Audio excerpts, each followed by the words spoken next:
আসসালামু আলাইকুম, সবাইকে শুভেচ্ছা জানাচ্ছি। মাসুম মাহবুব দেখছেন ওপেন দ্য ইউটিউব চ্যানেল এবং মাসুম মাহবুব ফেসবুক পেজ। আপনারা বেশ কয়েকদিন ধরে অনিয়মিত ভিডিও পাচ্ছেন, অভিযোগ আসলে প্রচুর কমেন্ট পাচ্ছি আপনাদের। আমি একটু বাইরে সফরে আছি, সফররত অবস্থা থাকার কারণে ভিডিও একটু কম দিতে পারছি। আপনাদের জানিয়ে রাখলাম আমার সমস্যা বা প্রবলেমটা আপনারা জানলেন। আজকে কয়েকটা গুরুত্বপূর্ণ খবর নিয়ে কথা বলতে চাই। তার প্রথম কারণ হলো ইরান আমেরিকাকে নতুন আরেকটি সারপ্রাইজ দিচ্ছে।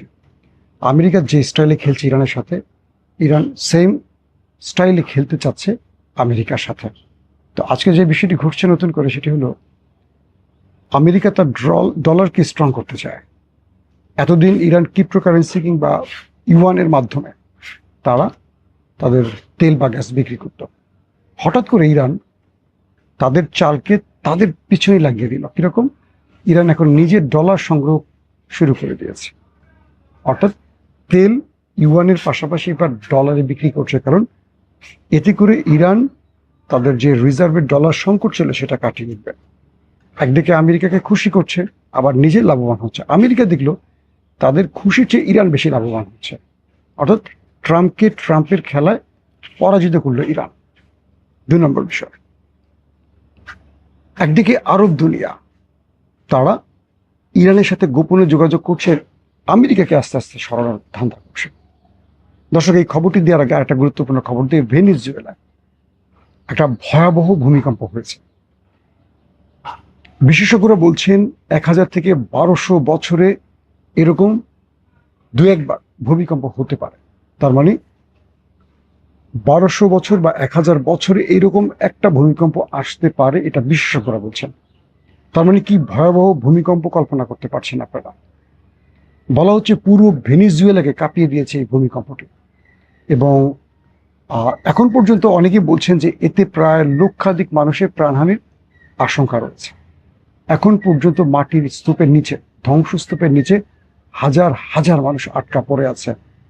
নিহতের সংখ্যা অনেকে বলছেন লক্ষাধিক হবে, কিন্তু প্রকৃত সংখ্যাটা এখন কেউ বলতে পারছে না, কারণ এখনো সেখানে উদ্ধারকারী দল কাজ করতে পারছে না। যখন ভেনিজুয়েলাতে এত বড় একটা ম্যাসিভ ভূমিকম্প হয়েছে, তখন আমেরিকা সেখানে নতুন ফন্দি নিয়ে ঢুকতে চাচ্ছে।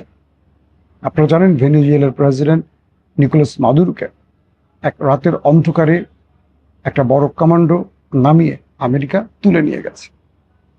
পৃথিবীর কোন একটি সভ্য দেশ আরেকটি দেশে ঢুকে তার জনগণের প্রধান যিনি, অর্থাৎ জনগণের যিনি প্রতিনিধি, রাষ্ট্র পরিচালক, প্রেসিডেন্ট, তাকে কিডন্যাপ করেছে।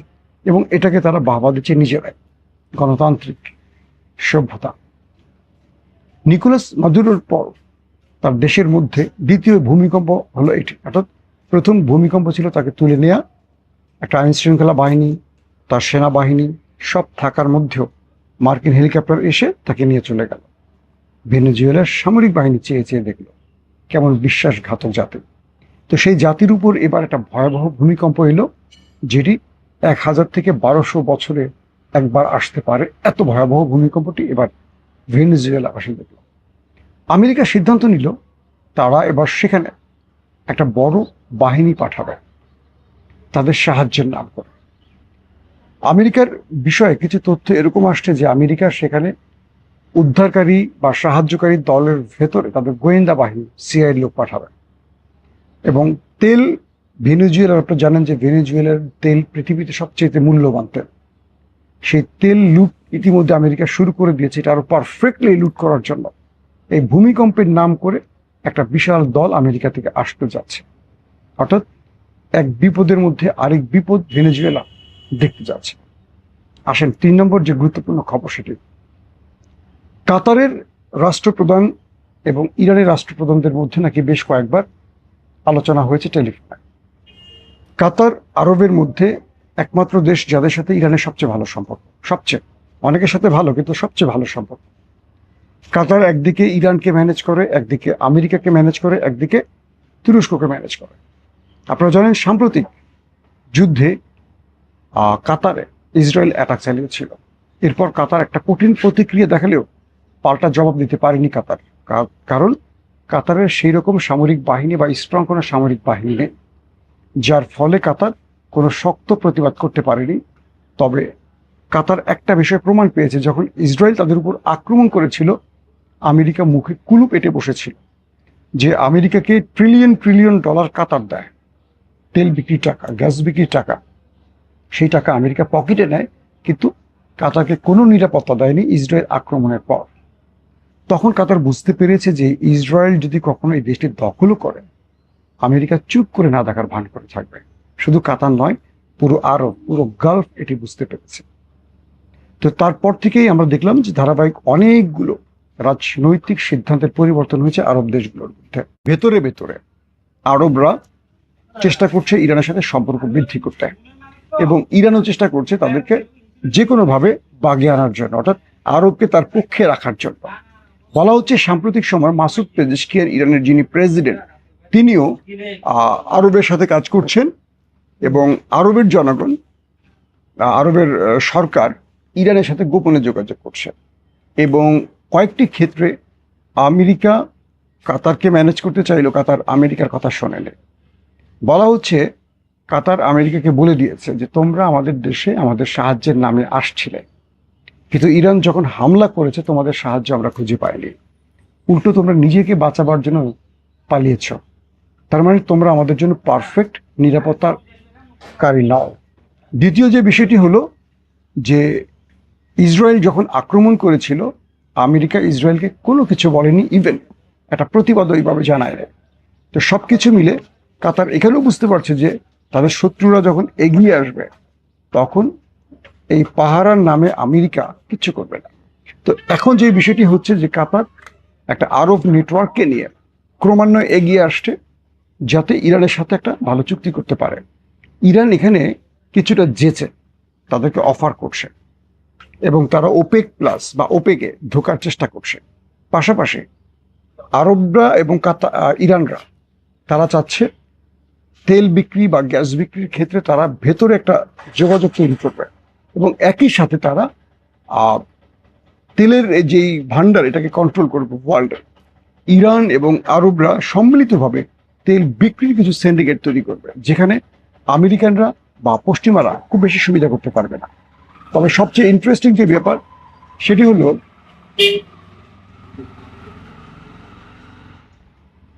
সৌদি আরব, কাতার এবং ভেতরে আরো কয়েকটি দেশের নাম আসছে। তারা নিজেরা এমন কিছু যৌথ সিদ্ধান্ত নিতে চাচ্ছে, যে সিদ্ধান্তের মাধ্যমে আগামী দিন আমেরিকা বা ইসরায়েল চাইলে এই রাষ্ট্রগুলোর মধ্যে কোনো হস্তক্ষেপ করতে না পারে।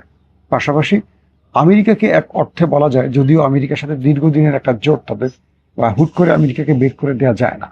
আরবই ইরানকে দিয়ে, বলা হচ্ছে যে আরবরা ইরানকে দিয়েই আমেরিকার উপর চাপ তৈরি করছে। অর্থাৎ সৌদি আরব যদি এখন বলে আমার দেশ থেকে বেরিয়ে যাও, কাতার যদি বলে আমার দেশ থেকে বেরিয়ে যাও, দেখা যাবে ওরাই দেশ দখল করে ফেলতে পারে। কারণ এরা ভেনেজুয়েলাকে দখল করে ফেলছে, মনে করেন প্রেসিডেন্টকে তুলে নিয়ে গেছে। তো বলা হচ্ছে যে এই আরবরা নেপথ্যে ইরানকে অনেক সময় বলে যে তোমরা এই কাজটা করো, তোমরা এটা করো, তোমরা চাপ তৈরি করো, তোমরা এটা করো, আমরা প্রতিবাদ করবো কিন্তু তোমরা এই কাজটা করো, তোমরা মার্কিন ঘাঁটিতে অ্যাটাক করো, আমরা প্রতিবাদ করলেও তোমরা করবা, বাট এটা আমাদের করতে হবে, যেহেতু আমাদের দেশে তাদের ঘাঁটি আছে, আমরা রাজনৈতিক কারণে এটা করব, কূটনৈতিক কারণে করব, তোমরা অ্যাটাক করো। যেমন কাতারে ইরান যতগুলো অ্যাটাক করেছে, কাতার প্রতিক্রিয়া দেখিয়েছে, কিন্তু বড় মাত্রা প্রতিক্রিয়া দেখায় নাই। যেমনটা বলা হয় আরব আমিরাত এবং সৌদি আরব, যেমন আরব আমিরাত গোপনে যুদ্ধ বিমান পাঠিয়ে ইরানে অ্যাটাক করেছে, এমন দাবি আসছে রয়টার্স সহ কয়েকটা গণমাধ্যমে। সৌদি আরব একই কাজ করেছে, কিন্তু সৌদি আরব সঙ্গে সঙ্গে এটার জন্য ইরানের কাছে ক্ষমা চেয়েছে, কিন্তু আরব আমিরাত ক্ষমা চায়নি। পরবর্তী ফেজে, অর্থাৎ শান্তি যখন সিজ ফায়ার চলছিল, তখন ইরান হরমুজ সহ আরব আমিরাতে কয়েক দফা অ্যাটাক করে এবং আমেরিকার ঘাঁটিকে টার্গেট করে অ্যাটাক করে। সেই সময়টা কাতার বুঝতে পেরেছে যে ইরানের কাছে সব তথ্য আছে এবং ইরান কাতারকে হয়তো টার্গেট করবে। তখন তারা নিজেরা ইরানের সাথে একটা মধ্যস্থতা করে এবং বড় রকম কি বলবো যে লেনদেন করে, কয়েকটি চুক্তিও করে। তো আপাতত একটা বিষয় বারবারই স্পষ্ট হচ্ছে যে ইরান কৌশলে দুর্দান্তভাবে খেলে যাচ্ছে আমেরিকাকে এবং ইসরায়েলকে পাশ কাটিয়ে। এবং এই যুদ্ধের পর আমেরিকার সাথে ইরানের যেই চুক্তিগুলো হলো, আমেরিকা যতই প্রচার করছে চুক্তিগুলো তার পক্ষে গেছে, মানে আমেরিকার পক্ষে, কিন্তু প্রতিটি চুক্তিকে কাজে লাগিয়ে ইরান এখন একটার পর একটা গেম চেঞ্জিং সিদ্ধান্ত নিচ্ছে। এখন পর্যন্ত যে চুক্তিগুলো ট্রাম্প মেনে নিয়েছে, সেই চুক্তি প্রত্যেকটাই ইরানের বিজয় পাওয়া গেছে। এবং ইরান তার তেল বিক্রি, গ্যাস বিক্রি, তার উপর নিষেধাজ্ঞা প্রত্যাহার এবং আরবের সাথে নতুন করে সম্পর্ক সৃষ্টি করা, অর্থাৎ এতদিন ইরানকে যে একটা গর্তে আটকে রেখে তালা মেরে দিয়েছিল, সেই গর্তটা খুলে ইরান এবার নতুন একটা বিশ্ব দেখছে। সেই বিশ্বে, মধ্যপ্রাচ্যের সেই নতুন বিশ্বে ইরান এখন মোড়লগিরি করছে। আরবরাও ইরানের মোড়লগিরি ছায়াতলে আসবে কি আসবে না, হয়তো সেটা আমরা আগামীতে বুঝতে পারবো।